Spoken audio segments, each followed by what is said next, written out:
दर्शक महानुभावहरू तपाईलाई फेरि स्वागत छ। एनटिभी कोहलपुर हेर्दै हुनुहुन्छ र हामी छौं मर्निङ मिक्स, यो एनटिभी कोहलपुरको प्रभातकालीन प्रस्तुति र अहिले चाहिँ मर्निङ मिक्स अन्तर्गत टी टकको सेगमेन्टको बेला भएको छ। यो सेगमेन्टमा हामी समाजमा विभिन्न क्षेत्रमा योगदान पुर्याउनु भएका व्यक्तित्वहरूको जीवन भोगाइलाई तपाईँ सामु प्रस्तुत गर्ने प्रयत्न गर्छौं, जसका कारण तपाईलाई पनि सामाजिक सेवामा उत्प्रेरणा प्राप्त होस्, तपाईलाई पनि जीवनमा केही गर्नका लागि उत्प्रेरणा प्राप्त होस् भन्ने अभिप्राय मुख्य गरी यो सेगमेन्टको रहेको छ।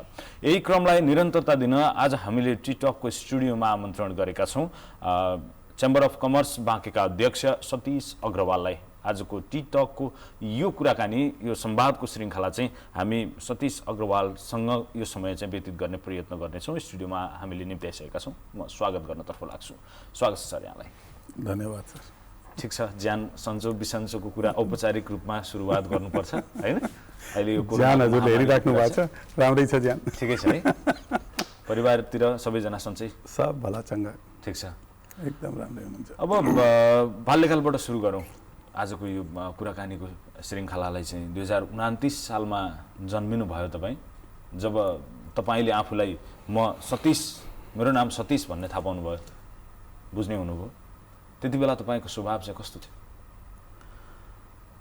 अब मेरो स्वभावको बारेमा मैले त के भन्ने, तर अलिकति उमेर पाइसकेपछि आफ्ना गार्जियन्सहरू अथवा तिनीहरूले जुन भन्थ्यो कि बाल्यकालमा चाहिँ नि अलिकति मलाई उच्छृङ्खलै भन्थे तिनीहरूले, चकचक गर्ने स्वभाव। हो, अलिकति चाहिँ नि जे होस् अलिक उच्छृङ्खलै भनौँ, धेरै चकचक त नभनौँ।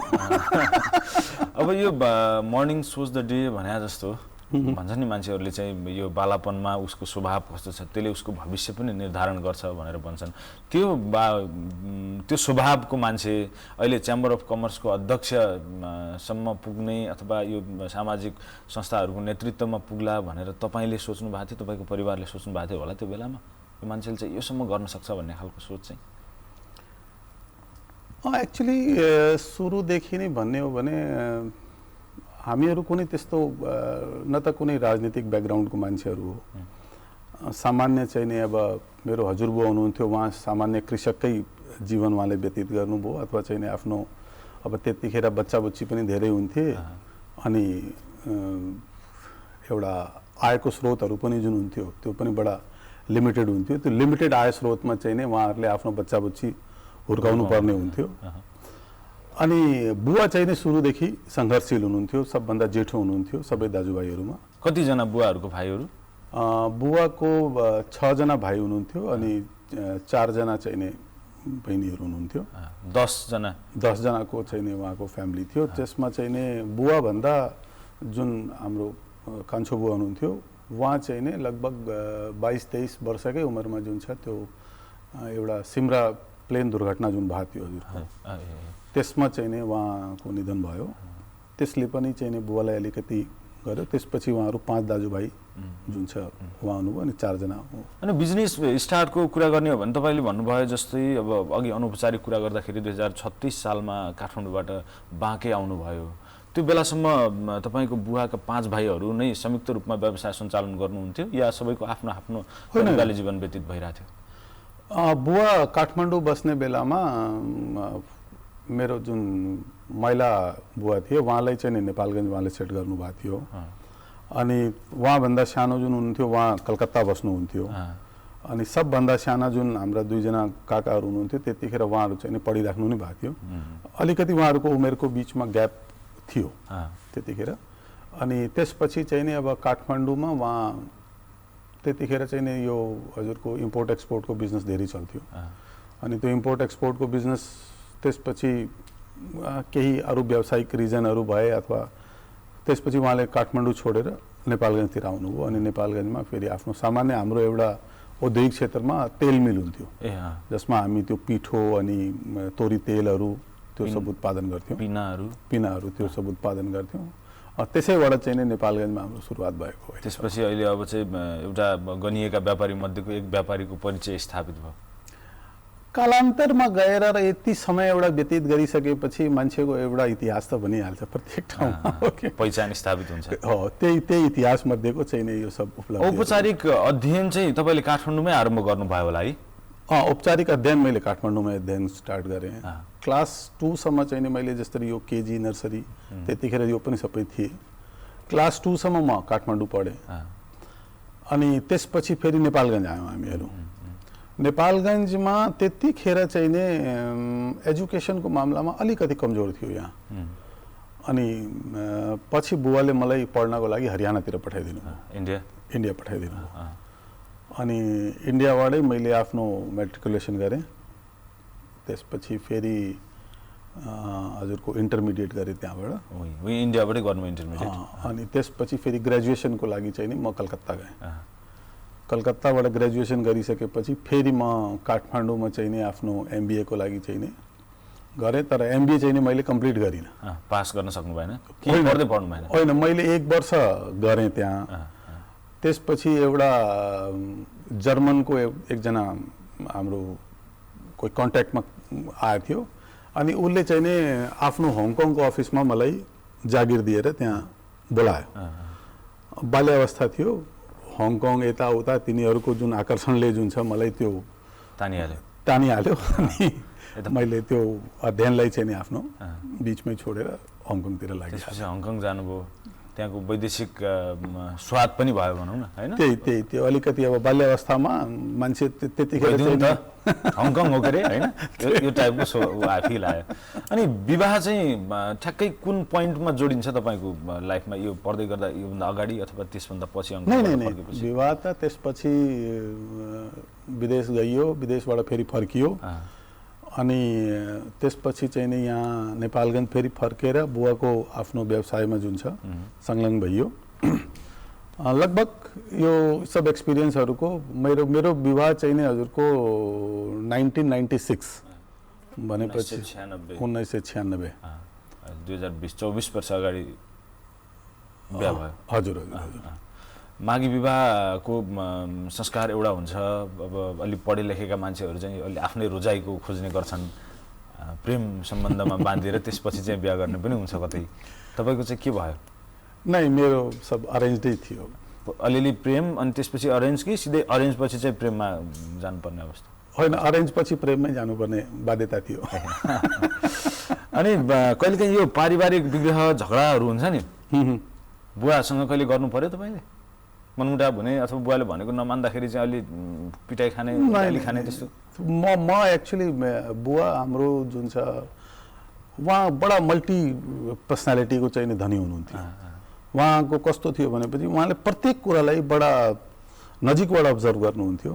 र उहाँको जुन एउटा बौद्धिक क्षमता थियो त्यो वास्तवमै म आफूलाई पनि गौरवान्वित महसुस गर्छु कि मैले यस्तो चाहिँ नि बुवाको छोरा हुन पाएकोमा चाहिँ नि मलाई गौरव छ। र उहाँको जुन बौद्धिक क्षमता थियो, परिवारलाई ब्यालेन्स गर्ने, आफ्नै परिवार भन्दा पनि चाहिँ नि आफ्नो जिम्मेवारीमा भएका जस्तरी दाजुभाइहरू भए, हामी छोराछोरी भए, आफ्नो श्रीमती भए, सबै प्रतिको उहाँको जुन आफ्नो एउटा कर्तव्य थियो, रिस्पोन्सिबिलिटी थियो, उहाँले जहिले पनि चाहिँ नि एकदम पर्फेक्सनमा चाहिँ नि उहाँले निर्वाह गर्नुभएको। र समाजको प्रति पनि उहाँको जुन उत्तरदायित्व हुन्थ्यो, उहाँका साथीभाइहरू हुनुहुन्थ्यो, सबैलाई चाहिँ नि उहाँले मिलाएर अगाडि बढ्ने, एकदम मिलाएर बढ्ने। भाइहरू चाहिँ कति हुनुहुन्छ तपाईँहरूको? हामी 2 जना दाजुभाइ। 2 भाइ। भाइहरूको बिचमा हुन्छ हुँदैन कहिलेकाहीँ मनमुटाव? त्यस्तो मनमुटाव भनेको त केही हुँदैन। अब केही कुरामा जस्तरी वैचारिक एउटा उहाँको एउटा ओपिनियन हुनसक्छ, मेरो एउटा ओपिनियन हुनसक्छ, त्यतिसम्म हुन्छ। तर कुनै त्यस्तो बोल्नै बन्द गर्नुपर्ने अवस्था नै, त्यस्तो मनमुटाव भनेको। अनि म्यामसँग अब यो एरेन्ज म्यारेज रहेछ, कहिलेकाहीँ घरमा यसो ठाकठुक्क पर्ने हुन्छ कि हुँदैन? त्यो सामान्य, त्यो नुन, त्यो तरकारीमा नुन हाले जस्तो ठ्याक्कठुक्क त भइहाल्छ। त्यस्तो भोलि बारबारको स्थिति भएको छैन? त्यस्तो कुनै ठुलो चाहिँ यो मैले खास किन पनि यो कुरा निकालेको हुँ भने श्रीमानको सफलताको केही अंश चाहिँ सफल हुन्छ कोही श्रीमान भने उसको श्रीमतीको पनि केही हिस्सा चाहिँ त्यसमा समावेश हुन्छ भनिन्छ। डेफिनेटली। त्यस कारणले गर्दा चाहिँ यो ठक्कठुक्कको ले पनि अलिकति अर्थ राख्छ कि भनेर चाहिँ मैले। नै, त्यस्तो छैन। उहाँ एकदम सिम्पल आफ्नो घरको जिम्मेवारी लिने, आफ्नो बच्चाहरूको जिम्मेदारी लिने, आफ्नो जिम्मेवारी प्रति चाहिँ नि उहाँ पुरा ध्यान राख्नुहुन्छ। कति पढ्नु भएको छ म्यामले? म्याम पनि ग्रेजुएसन गर्नुभएको छ। ग्रेजुएसन गर्नुभएको छ। जस्ट एजुकेटेड फ्यामिली, त्यति समस्या छैन। अच्छा, फेरि म्याम संयोगवश म पनि कलकत्ताबाट ग्रेजुएसन गरेको, म्याम पनि कलकत्तैबाट ग्रेजुएसन गर्नुभएको छ। अनि व्यापारमा अब तपाईँ MBA पढेको भने म्यानेजमेन्टमा फ्याकल्टीको विद्यार्थी हुनुहुँदो रहेछ। अब यो बिजनेस यो म्यानेजमेन्टको के थिम नै त्यस्तो हुन्छ, म्यानेजमेन्ट पढेपछि चाहिँ यो जब क्रिएसनको फिल्डमा अगाडि बढ्नुपर्छ भन्ने हुन्छ, या बुवाहरूले गरिराख्नु भएको बिजनेस थियो त्यसलाई कन्टिन्युटी दिउँ भन्ने भयो? दुईटै कुरा छ त्यसमा। जस्तै एउटा त अब जुन पैतृक व्यवसाय छ हामीले त्यो पनि पाएकै छौँ, र अर्को कुरा के हुन्छ भने जसरी अब तपाईँको भित्र भएको सिपहरू त्यसलाई चाहिँ नि तपाईँले त्यसको भित्र इम्पोज गर्न पाउनुहुन्छ भने त्यो फिल्ड त चाहिन्छ। कुनै पनि तपाईँको भित्र यदि क्वालिटी छ भने त्यो क्वालिटीलाई चाहिँ नि तपाईँ कहाँनिर गएर इम्पोज गर्नुहुन्छ त्यसको लागि त फिल्ड त चाहियो नि। त्यो फिल्डको हकमा भन्ने हो भनेपछि जसरी अब जुन हाम्रो पैतृक व्यवसाय थियो त्यो व्यवसायलाई हामीहरू अगाडि लड्दै गयौँ, अनि त्यही व्यवसायको क्रममा अब आफूसँग भएका सिपहरू, अब नयाँ नयाँ थ्योरिजहरू, आजभोलि त कस्तो भयो भनेपछि यो हरेक 6 महिनामा नयाँ मोबाइलको मोडल आए जस्तै जुन छ नयाँ बिजनेस थ्योरीहरू पनि आउन थाले। जस्तो मैले यो यसो कमर्स पढेपछि अथवा म्यानेजमेन्टको स्टुडेन्ट भएपछि पहिलो रोजाइ भनेको ब्याङ्किङ सेक्टर पर्छ अरे विद्यार्थीहरूको। तपाईँ MBA पढ्दै गरे मान्छे विदेश गएर जबको लागि उता जानुभयो, तपाईँ जागिरमा सन्तुष्ट हुन नसकेर व्यवसायमा आउनुभएको हो कि भन्नलाई चाहिँ सोध्या खास होइन। म त्यो हङकङको जागिर त मैले तपाईँलाई अघि नै भने नि, त्यो त एउटा आकर्षण र त्यो रहर मात्रै थियो मेरो लागि। कुनै त्यो जागिरलाई मैले क्यारियरै बनाउने हो भन्ने कुरा चाहिँ नै मेरो सोच थिएन। यदि त्यस्तो मेरो सोच हुन्थ्यो भने त म नेपालमा आएर पनि कतै जागिर खोज्थेँ भने त्यतिखेर त यति कम्पिटिसन पनि थिएन जति कि आजको टाइममा कम्पिटिसन छ, र चाहन्थेँ भने सायद त्यो पनि गरिहाल्थेँ। तर मलाई खासै सुरुदेखि नै त्यस्तो कुनै जागिरको रहर चाहिँ नै थिएन। व्यवसाय नै गर्छु भन्ने कुरो थियो, र बुवासँगै काम गर्दै गएँ। अब त्यसमा त्यो उहाँको एउटा आफ्नो अनुभव, एउटा नेतृत्व जुन हुन्थ्यो त्यही नेतृत्वमा चाहिँ नि हामीहरू पनि हिँड्दै गयौँ। त्यसपछि बुवाको साथ पनि अलि चाँडै छुटेको भन्नु पर्यो हामीले। बुवा पनि अब आज उहाँलाई 12 वर्ष जति भइसक्यो स्वर्गवास हुनुभएको। अनि स्याड टु हर्ट द्याट होइन। तर यो तपाईँलाई अब ठ्याक्कै पैतृक व्यवसाय पनि भएको कारणले गर्दाखेरि त्यस्तो ठ्याक्कै यो दिन चाहिँ म व्यवसायी भएँ भन्ने फिल त भएन होला है? ठ्याक्कै आजको दिनदेखि चाहिँ म व्यापारी भएँ अथवा मैले यो सामान चाहिँ आज बेचेँ है, यो कुरा त मलाई तपाईँ भन्नुहुन्छ भने म लगभग 22-23 वर्षको उमेरमा आएर अनि म व्यवसाय भए भन्ने फिलिङ आइसकेको थियो है। किनभने उहाँको ट्रेनिङ कस्तो हुन्थ्यो भनेपछि उहाँले हाम्रो माथि पुरा कुरा अब्जर्भेसन उहाँको हुन्थ्यो, एक्जिक्युसन प्लानिङ सबै हामीले नै गर्नुपर्ने हुन्थ्यो। त त्यो उहाँको जुन ट्रेनिङ प्रोग्राम हुन्थ्यो त्यो ट्रेनिङ प्रोग्रामले हामीले बहुत छिटो मेच्योर गरिदियो।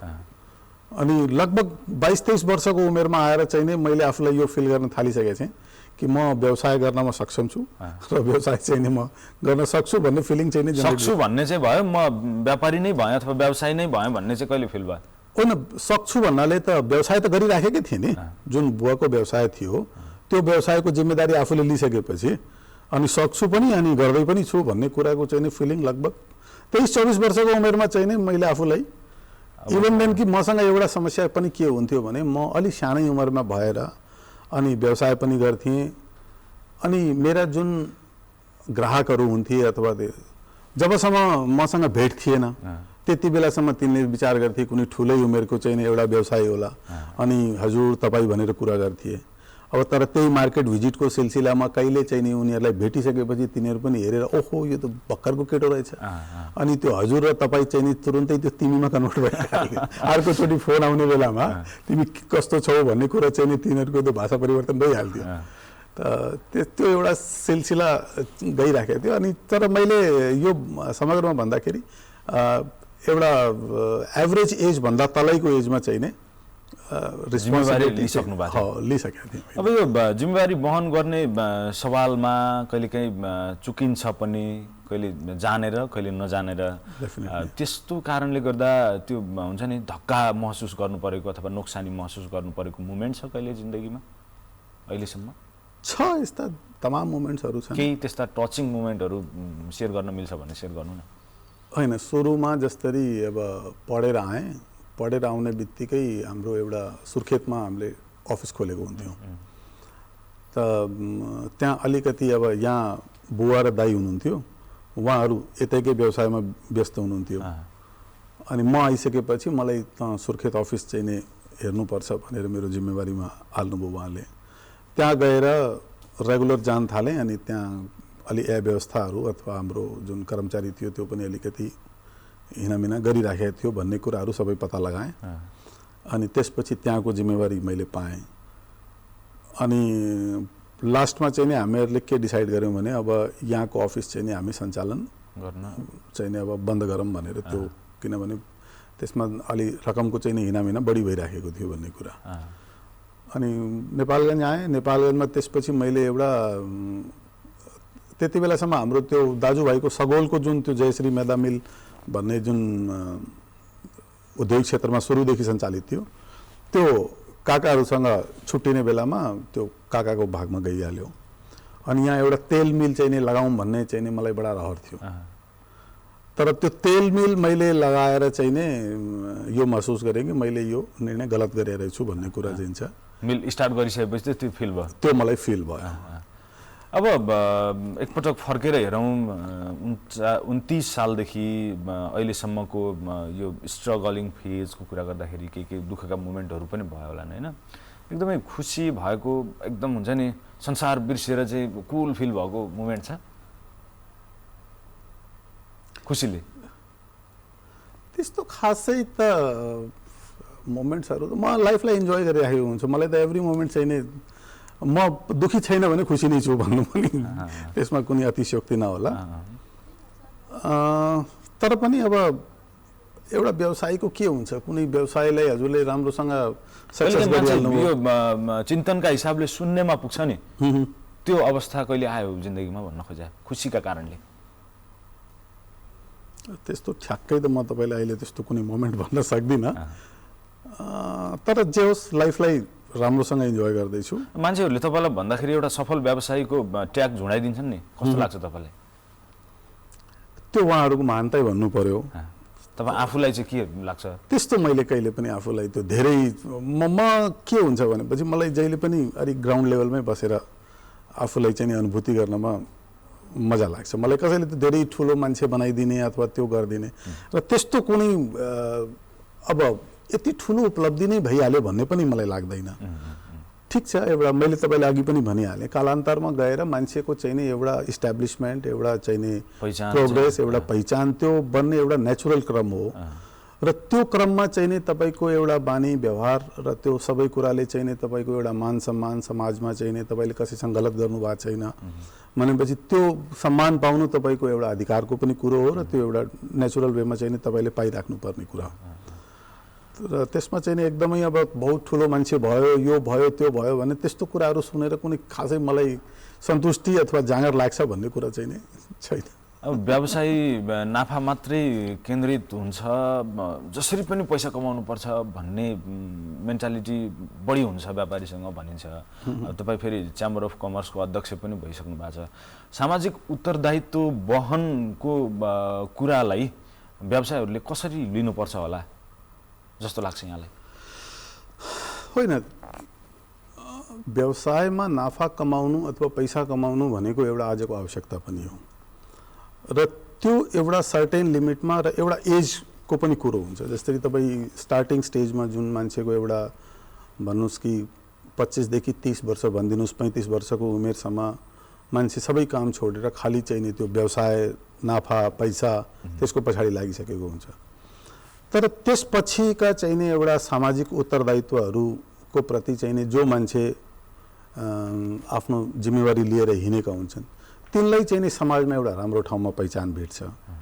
र जो मान्छेहरू अब खाली पैसाको पछाडि लागेको हुन्छन् भने तिनीहरूले चाहिँ नि त्यो पैसा पाएको हुन्छ भने अर्को एउटा सामाजिक रूपमा चाहिँ नि तिनीहरूले जुन एउटा सम्मान पाउनुपर्ने, एउटा आत्मसन्तोष जुन मान्छेलाई हुनुपर्ने हो, कहीँ न कहीँ त्यो कुराको चाहिँ नि नुकसान हुन्छ। र यो सामाजिक प्रतिष्ठा अथवा चाहिँ नि एउटा समाजको प्रति उत्तरदायित्व लिने जुन बानी हुन्छ नि मान्छेको, त्यो पनि एउटा सुरुवातदेखि नै मान्छेले सुरु गरिहाल्नुपर्छ। तपाईँ सुरुवातमा कम गर्नुहुन्छ, त्यसपछि आफ्नो समय त्यसमा अलिकति बढी व्यतीत गर्न सुरु गर्नुहुन्छ।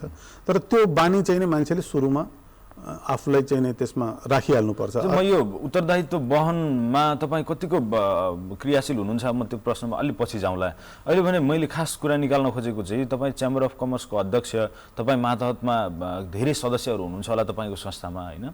उत्तरदायित्व वहन भनेको कसैलाई चन्दा दिनु अथवा हुन्छ नि कोही दुखीलाई सहयोग गर्नुलाई मात्र नभनिकन यो प्रदूषण नियन्त्रण, फोहोर मैला व्यवस्थापनलाई पनि सामाजिक उत्तरदायित्व अन्तर्गतै राखेर मैले तपाईँसँग कुराकानी गर्दैछु। तपाईँकै सदस्यहरूले पसल फ्यान्सी पसल गरिराख्नु भएको हुन्छ, अर्को पसल गरिराख्नु भएको हुन्छ, उहाँहरूको व्यवसायबाट निस्केको फोहोरको व्यवस्थापनमा पनि सामान्य चासो दिएको पनि देखिँदैन कतिपय ठाउँहरूमा। इभन तपाईँको वरिपरि नहोला होइन, त्यो नहोस् भन्ने पनि हाम्रो कामना हो, तर त्यति चासो दिएको मानिँदैन। यो एङ्गलबाट तपाईँले सामाजिक उत्तरदायित्व वहनका हिसाबले व्यवसायी कहाँनिर छन् भन्ने कुरालाई चाहिँ कसरी हेर्नुहुन्छ भन्ने चाहिँ मेरो प्रश्न हो। यो कुरामा कस्तो छ भनेपछि जबसम्म यो स्थानीय निकायको निर्वाचन भएको थिएन, यो स्थानीय निकायको निर्वाचन भइसकेपछि यसमा के भयो भने यो टिमवर्क भयो हजुरको। पहिला कस्तो हुन्थ्यो भनेपछि एउटा व्यवसायी यदि अब खालि फोहोर मैला व्यवस्थापनकै एउटा उदाहरण मात्रै यदि हामीले दिने हो भने फोहोर मैला व्यवस्थापनको कुरा गर्थ्यौँ। पहिला अब के हुन्थ्यो भनेपछि एउटा जागरुक व्यवसायी छ, त्यसमा म यो पनि भन्दैन सबै व्यवसायीले चाहिँ एकदमै पर्फेक्सनमै काम गर्थ्यो भन्न पनि मैले भन्न खोजेको होइन। तर के हुन्थ्यो भनेपछि अब व्यवसायीले चाहिँ त्यसलाई व्यवस्थापन गर्नको लागि एउटा सर्टेन ठाउँमा राख्ने, तर त्यो अगाडि त्यसको जुन निकायले त्यसलाई प्रोसिजरमा लग्नुपर्ने हो त्यसले नलग्ने भनेपछि त्यो व्यवस्थापन चाहिँ गाह्रो हुन्थ्यो। तर अहिले आएर जुन तपाईँको यो स्थानीय तहको निर्वाचन भइसकेपछि हामीले एकदमै यो अनुभूति पनि गरेको छौँ र व्यवसायीहरू पनि फोहोरमा बस्न कसैलाई पनि त्यस्तो रहर हुँदैन, तर मजबुरीवश चाहिँ नि मान्छे कहिलेकाहीँ त्यो कुरामा जान्छ। केही अलिअलि व्यवसायहरू अलिकति त्यसमा चाहिँ नि कहिलेकाहीँ नेग्लिजेन्सी पनि गरिदिन्छन्, त्यसमा पनि कुनै दुई मत छैन। तर नेपालगञ्जको हकमा यदि हेर्ने हो भने धेरै जस्तो व्यवसायहरू अहिले अलिकति व्यवस्थित रूपमै गइरहेका छन् र तिनीहरूलाई त्यो व्यवस्थापन गर्नको लागि प्रपर ठाउँहरू पनि भेटिराखेको छ, गरिराखेको। एउटा अब यो ल्यान्डफिल साइड नहुनु त्यो अर्को कुरा भयो, अरू संयन्त्रले गर्ने कुरा भयो। सामान्य कुरामा चाहिँ जस्तो उद्योग सञ्चालन गर्ने मान्छेले पर्यावरणीय सुरक्षाका लागि ध्यान दिनुपर्ने हुन्छ होला होइन। इटा उद्योग सञ्चालन गर्नेले चाहिँ धुवाँले पर्यावरणमा असर परिराखेको हुन्छ, कमसेकम एउटा बिरुवा रोपेर पनि वातावरण सन्तुलनको अवस्थामा पुर्याउन सकिन्छ होला। यो सानो उदाहरण मात्रै मैले होइन। यो अब यो चाहिँ उपमहानगरपालिका होइन भइराखेको छ, अब महानगर बनाउँछु भनेर यहाँका नेतृत्व गर्ने मान्छेहरू चाहिँ लागिराख्नु भएको छ। अब यो बढ्दो सहरीकरण छ होइन, बढ्दो सवारी चाप छ, अब भोलि चाहिँ अर्को खालको समस्या नहोस् भन्नका लागि अब मैले यति कुरा तपाईँलाई भन्यो भने कमसेकम च्याम्बर अफ कमर्सको बैठकमा त तपाईँ आफ्ना सदस्यहरूका लागि यति कुरा त सेयर गर्नुहुन्छ। अब जाउँ तपाईँको जिन्दगीमा। तपाईँले अहिलेसम्म सामाजिक उत्तरदायित्व वहन गरेर हुन्छ नि लौ गजब गरे, यो चाहिँ मैले गर्नै पर्ने कुरा चाहिँ गरेँ भन्ने लागेको घटना केही छ त्यस्तो? तपाईँले तेलमिल सञ्चालन गर्नुभयो, त्यहाँ वरिपरिका नागरिकहरूलाई दुर्गन्ध हुन दिनु भएन, फोहोर हुन दिनु भएन, त्यो एउटा पाटो भयो। तर के गजबै लागेको हुन्छ, त्यो त तपाईँको व्यावसायिक दायित्व पनि भयो होइन।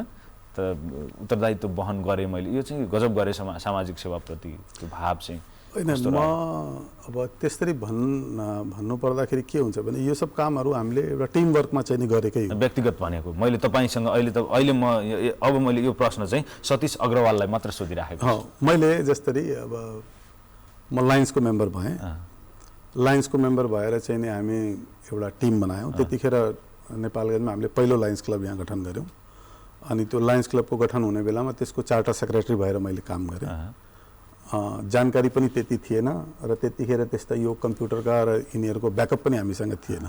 हरेक मस्यौदाहरू जति पनि हुन्थे त्यो सबै हामीले लिटरेचरै कतैबाट उपलब्ध गराएर अनि त्यसलाई पढेर लायन्स क्लबले कसरी काम गर्छ के गर्छ त्यो गऱ्यौँ। त्यसपछि चाहिँ नि अब उपलब्धिमूलक कुरा गर्ने हो भने त्यो लायन्स क्लब मार्फत चाहिँ नि हामीहरूले यहाँ एउटा लायन्स डेन्टल हस्पिटलको चाहिँ स्थापना गऱ्यौँ। त्यतिखेर अलिकति त्यो स्थापना गर्नु, त्यसको लागि जग्गाको चाहिँ नि एउटा व्यवस्थापन गर्नु, समग्र इन्भाइरोमेन्ट क्रिएट गर्नै गाह्रो थियो। त्यो इन्भाइरोमेन्ट क्रिएट गर्न गाह्रो थियो र त्यस्तो चाहिँ नि बेलामा हामीहरूले त्यो लायन्स डेन्टल हस्पिटल एउटा चाहिँ यहाँ स्थापना गर्नमा त्यो सामाजिक उत्तरदायित्व वहनका लागि चाहिँ लायन्स क्लब गठन भयो। त्यसले चाहिँ त्यो मार्फत चाहिँ सामाजिक सेवाका कामहरू गर्नुभयो। सामाजिक सेवा अब त्यसमा के हुन्छ भने कुनै पनि काम गर्नको लागि एउटा प्लेटफर्म हजुरलाई चाहिएकै हुन्छ, एउटा कुनै ठुलो उपलब्धिमूलक काम। अब त्यो कुनै सानो सानो काम गर्नु पर्यो भने जसरी हामीले एउटा राउन्ड टेबल यहाँ गठन गऱ्यौँ, राउन्ड टेबलको मार्फतबाट चाहिँ नि हामीले यहाँ यो पुरानो जुन हाम्रो यो थियो नि के भन्छ वडा कार्यालय थियो तपाईँको कोहलपुरकै क्षेत्रमा नै नेपालगञ्जमा, अनि त्यहाँ एउटा स्कुल थियो, त्यो स्कुलमा चाहिँ नि अब विद्यार्थीहरूको लागि चाहिँ नि कोठा कम थिए, अनि 4वटा कोठाको चाहिँ नि एउटा हामीले भवनै तयार गऱ्यौँ।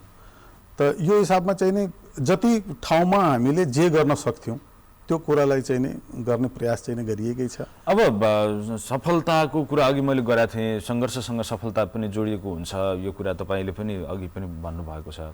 सफल मान्छेहरूको सूची बनाउनु पर्यो भने त्यसमा पर्छु म पछाडिबाट भए पनि 2-4 नम्बरमा भन्ने खालको फिल आउँछ कहिलेकाहीँ तपाईँले? एकदम एकदम एकदम म एकदम सफल मान्छे हो सर। म सफलताको मापदण्ड केबाट नाप्नुहुन्छ मलाई यो थाहा छैन। सफलताको मापदण्ड मेरो लागि चाहिँ नि एउटा आफ्नो जीवनको जुन ग्रस ह्याप्पिनेस जुन हुन्छ, मैले त्यसबाट सफलतालाई चाहिँ नि नापेको हुन्छु। सन्तुष्टि र खुसी मैले यो किनभने यो पैसाको त मापदण्ड सायद आजसम्म दुनियाँमा कसैसँग छैन कि यति पैसा भएको मान्छे सफल हुन्छ र यति पैसा नभएको मान्छे असफल हुन्छ भन्ने मापदण्डै छैन। त्यसले गर्दाखेरि यदि सफलताको मापदण्ड भन्नुहुन्छ भने त पछाडिदेखि होइन, म त अगाडिदेखि नै चाहिँ 2-4 नम्बरमा राखिदिइहाल्छु खुसीको। एकदम एकदम म डेली आफ्नो लाइफलाई एनालाइज गर्ने मान्छे। कसैले चाहिँ के पनि भन्नुहुन्छ भने मैले अब सिधै चाहिँ तपाईँलाई पछाडिबाट भए पनि त्यो सफलताको सूचीमा चाहिँ अट्न सकिन्छ कि अट्न सकिँदैन, म सफल छैन, म अझै सङ्घर्ष गरिराखेको छु, गर्नुपर्ने धेरै छ पनि भन्नुहुन्छ कतिपय मान्छेहरू चाहिँ। होइन त्यस अर्थमा मात्रै मैले त्यो ठिक छ, सङ्घर्ष गर्नु अथवा चाहिँ नि नयाँ नयाँ कुराहरूमा लागिराख्नु एउटा अर्को पाटो हो। तर समग्रमा यदि हेर्नुहुन्छ भनेपछि म आफ्नो जीवनसँग बहुत सन्तुष्ट छु, अनि जुन यो जीवनमा मैले पाएको छु त्यसको लागि चाहिँ नि म भगवानलाई पनि त्यसको लागि बहुत बहुत धन्यवाद दिन्छु, र मेरा अरू जुन छरछिमेकी जुन मेरा सहयोगी साथीहरू छन् सबैको चाहिँ नि केही न केही रूपमा चाहिँ नि मेरो यो सफलतामा त्यो छँदैछ। सम्बन्धका कुरा गरि नै हाल्नुभयो है, सम्बन्धका कुरा गरि नै हाल्नुभयो। कहिलेकाहीँ साथीभाइहरू पनि प्रगतिका बाधक भइदिन्छन् भन्छन् कोही मान्छेहरूले। यस्तो हुन्छ, साथीभाइको पनि त अब धेरै गणना हुन्छ नि त्यसमा। अब साथीभाइ भनेको त अब एकजना मान्छेको 50 जना साथी हुनसक्छ, त्यसमा अब त्यो 2 जना साथी नै थिएन तर तपाईँले त्यसलाई साथी बुझेर हिँड्नु भएको छ, त यो क्रम आइराखेको हुन्छ, त्यसमा कुनै ठुलो कुरा हुँदैन। तर मैले आफ्नो व्यक्तिगत रूपमा यदि हेर्ने हो भने मलाई कुनै त्यस्तो साथीभाइहरूले कुनै म अगाडि बढ्ने बेलामा पछाडि तानम भन्ने कुरा त्यस्तो पनि मलाई कुनै व्यक्तिगत रूपमा चाहिँ अनुभूति भएको त्यस्तो अनुभूति छैन। जीवन के रहेछ त खास? जीवन त सर यदि भन्नुहुन्छ भने मेरो हिसाबमा त जीवन आफ्नो चाहिँ नि यो भगवानले दिएको एउटा जीवन हो, र यो जीवनको प्रत्येक दिन जुन छ यो हजुरले लाइफ एउटा भन्छ नि don't wish to add days in life, अनि विश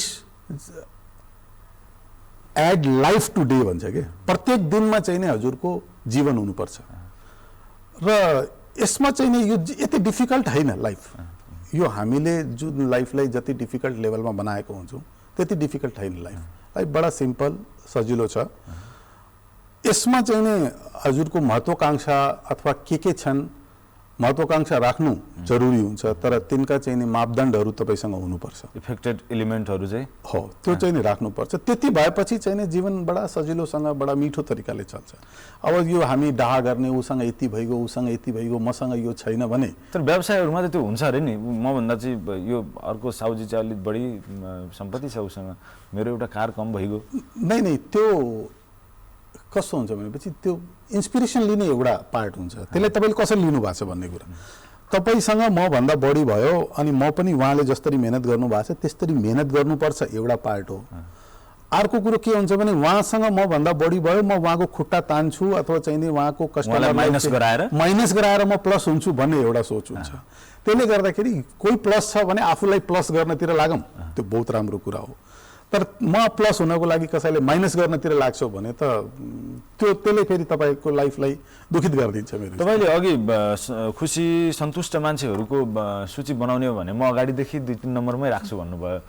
यो खुसी अनि सन्तुष्ट र आफूलाई चाहिँ अरूभन्दा कमजोर महसुस हुन नदिनका लागि चाहिँ के गर्नु पर्दो रहेछ? तपाईँले कुन थ्योरी चाहिँ अप्लाई गरिराख्नु भएको छ लाइफमा अरू नागरिकहरूलाई, अरू आम मानिसलाई भन्नु पर्यो भने चाहिँ?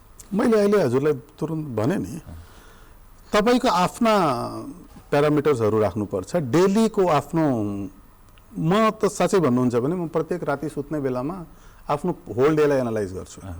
आज मैले के गरेँ, के गर्दा मलाई राम्रो लाग्यो, के गर्दा चाहिँ नि मैले नराम्रो भयो, अनि के गर्दा चाहिँ नि यो कुराबाट म बच्न सक्थेँ, अथवा यो कुरामा मैले के एड गर्दाखेरि अझ बढी राम्रो हुन सक्थ्यो। यसमा कर्म मान्छेले गर्नुपर्छ, लाइफमा डिसिप्लिन राख्नु नै पर्ने हुन्छ। तर जुन एउटा हामी भन्छौँ नि सकारात्मक सोचको जुन कुरो हुन्छ, तपाईँले सकारात्मक सोच चाहिँ नि लिएर यदि अगाडि बढ्नुहुन्छ भने यसमा कुनै धेरै त्यो ठुलो थ्योरी लाउनु पर्ने केही पनि छैन। अर्कासँग डाहा नराख्नुहोस्, आफ्नो जुन पनि तपाईँको अब कर्तव्य छ त्यसमा चाहिँ नि पोजिटिभ भएर लाग्नुहोस्, कर्तव्यबाट विमुख नहुनुहोस्, सकारात्मक सोच्नुहोस्, कर्म गर्नुहोस्। त्यसमा कुनै त्यो धेरै रकेट साइन्स छ भन्ने कुरा मलाई लाग्दैन।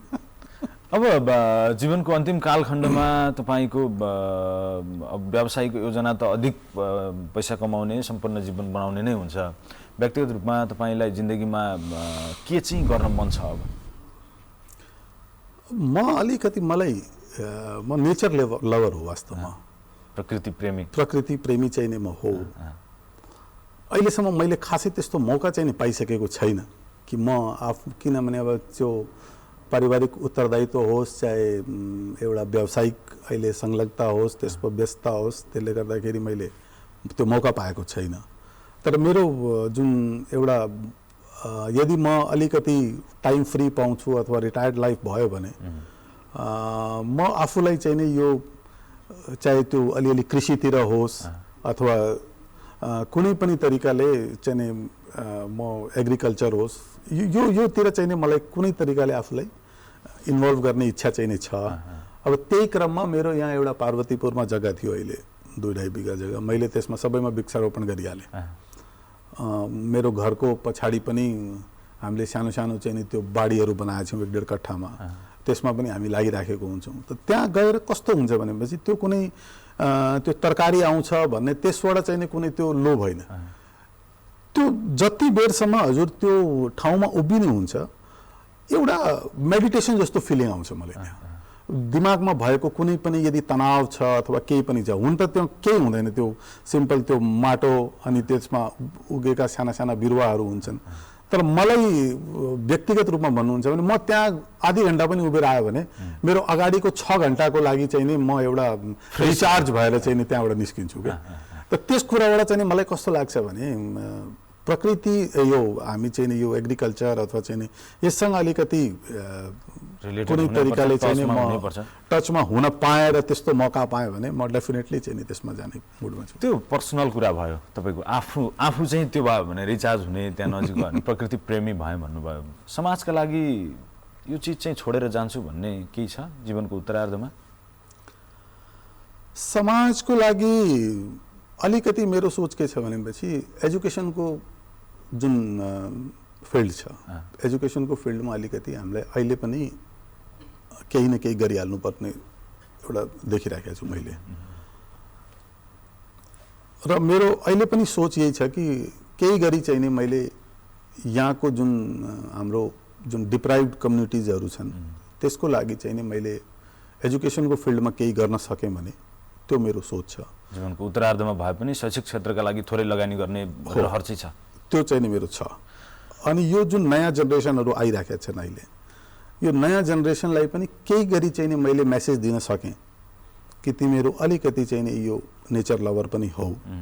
यो अल्टिमेटली चाहिँ नि यसले तपाईँको स्वास्थ्य भनिदिनुहोस् अथवा चाहिँ नि तपाईँको सोच भनिदिनुहोस्, त्यसलाई चाहिँ नि पोजिटिभिटीतिर लिएर जान्छ भन्ने एउटा मेरो सोच चाहिँ नि छ त्यसमा। अब तपाईँको जीवनको एउटा पक्षलाई यहीँनिर छोडौँ, अब जाउँ संस्थागत कुराकानी गर्न।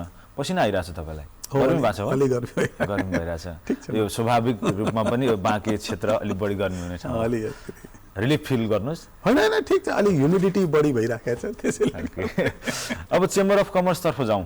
अहिले लकडाउनमा तपाईँहरूको भूमिका के रह्यो संस्थागत रूपमा? संस्थागत रूपमा चाहिँ नि हामीले एकदम इनिसियल स्टेजमै चाहिँ नि यहाँ आएर सुरुवातमा जब पहिला त यहाँ कुरै बुझ्न सकिएको थिएन। कोरोना आयो भन्दै चाहिँ नि सब मान्छे आफ्नो आफ्नो तालमा कोही कतै घुम्दै थिए, कोही कतै घुम्दै थिए। तर हामीले लास्टमा चाहिँ नि एउटा के डिसाइड गर्यौँ भने एउटा चाहिँ नि केही नभएपछि मान्छेहरूलाई सामानहरू किन्नको लागि अथवा चाहिँ नि कतै बजारमा चाहिँ नि यो अब यो पेन्डेमिक अथवा चाहिँ नि यसले गर्दाखेरि कहीँ कालो बजारी नभइजाओस् भनेर एउटा चाहिँ नि हामीले सुपथ पसल त्यतिखेर स्थापना गर्यौँ। अनि त्यो प्रारम्भमै जतिखेर लकडाउन हुने बित्तिकै चाहिँ नि हामीले करिब 10-15 दिनपछि नै र त्यसबाट चाहिँ नि मान्छेहरू खुसी पनि धेरै भए र एउटा कन्फिडेन्स पनि बढ्यो। जुन जनताहरू थिए तिनको मनमा के आयो भनेपछि यो महामारीले गर्दाखेरि कसैले चाहिँ नि हामीले कुनै महँगो सामान बेच्ने होइन र वास्तवमा त्यो सुपथ पसलमा हामीले बजारभन्दा पनि 2-4% भयो नि पनि, किनभने यो खाद्यान्नहरू जुन हुन्छ यसमा कुनै धेरै ठुलो ब्याज चाहिँ नि हुँदैन। त्यसले गर्दाखेरि त्यो मार्केटभन्दा पनि 2-4% चाहिँ नि हामीले सस्तै गरेर त्यहाँ माल सामानहरू उपलब्ध गरायौँ अनि त्यसबाट मान्छेहरू कन्फिडेन्ट भए र त्यसपछि चाहिँ नि त्यो पसल सञ्चालन हुँदै गयो। लास्टमा चाहिँ नि मान्छेहरूले पनि के अनुभूति गरे भनेपछि अहिले हामीलाई खाद्यान्नको लागि त्यति डराइराख्नुपर्ने आवश्यकता छैन भनेर पछि त्यसलाई हामीले डिस्कन्टिन्यू गर्यौँ। त्यहीँनिर एउटा अलिकता ग्याप जस्तो देखियो कि जस्तो तपाईँहरूले सुपथ मूल्य पसल सञ्चालन गर्नुभयो जतिखेर जरुरी थिएन होला भनौँ न, प्रारम्भिक चरणमै थियो नि त, जरुरी थिएन होला। पछि तपाईँहरूले बन्द गर्नुभयो, अभाव सिर्जना भयो अनि जो तपाईँकै समितिभित्र चेम्बर अफ कमर्सकै समितिभित्र आबद्ध भएका किराना व्यवसायीहरू हुनुहुन्छ उहाँहरूले नै यो केही व्यवसायहरू है फेरि यो भन्दै गर्दा फेरि सबै व्यवसायीहरूलाई मेरो कटाक्ष विरोध अथवा केही त्यस्तो केही पनि छैन, उहाँहरूले चाहिँ अस्वाभाविक रूपमा मूल्य बढाइदिनु भयो खाद्यान्न सामग्री लगायत केही सामग्रीहरूको। तर यसतर्फ संस्थागत रूपमा चेम्बर अफ कमर्स होस् या उद्योग वाणिज्य सङ्घ होस् आफ्ना सदस्यहरूको निगरानी बढाउनतर्फ चासो दिनु भएन भन्ने एउटा आरोप तपाईँहरूमाथि छ। यसलाई कसरी खण्डन गर्नुहुन्छ? यो वास्तवमा खण्डन गर्दाखेरि पनि मलाई अहिलेसम्म पनि कतैबाट त्यस्तो कुनै बजार मूल्य बढेको कुरामा तपाईँ स्वीकार्नुहुन्छ? होइन, म स्वीकार्दिनँ सर। बजार मूल्य कुनै पनि कुराको यो महामारीले गर्दाखेरि अत्यधिक रूपमा यो कुनै एउटा दुईटा जुन सर्जिकलका कुराहरू छन् यो चाहिँ नै बाहेक त्यो प्रारम्भिक चरणमै सर्जिकल सामग्रीहरूको मूल्य वृद्धि भएको थियो, त्यो स्वाभाविक दैनिक जीवनमा आवश्यक पर्ने खाद्यान्नका सामग्रीहरू तरकारीको मूल्यहरू अस्वाभाविक रूपमा बढेको भनेर नागरिकहरूको गुनासो छ। अस्वाभाविक रूपमा नै सबै सामानहरू बढिहाले भन्ने कुरामा भन्न अलिकति यहाँ कस्तो भयो भने हामी अब भूपरिवेष्टित एउटा राष्ट्र भएको कारणले हामी ल्यान्डलक कन्ट्री हौँ होइन। यो तरकारीहरूमा केही तरकारीहरू चाहिँ नि हामी इन्डियाबाट पनि भर परिराखेको हुन्छ।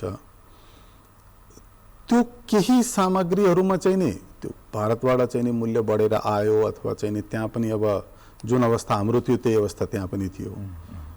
त्यो बाहेक अरू जुन दैनिक उपभोग्यमा सामग्रीहरूमा जसरी अब हामी भनौँ चामल भयो, दाल भयो हो कि होइन, यो जुन एकदम अति नै आवश्यक आइटमहरू र जुन क्वान्टिटीमा खर्च हुन्छ त्यस्तो आइटमहरूमा कुनै त्यस्तो गुनासै हुने किसिमको चाहिँ नि मूल्य वृद्धि चाहिँ नि भएको छैन। अनुगमन गरेर यो निष्कर्षमा पुग्नु भयो कि तपाईँ कहाँ सुझाव अथवा त्यो गुनासाहरू नआएर यो निष्कर्षमा पुग्नु भयो?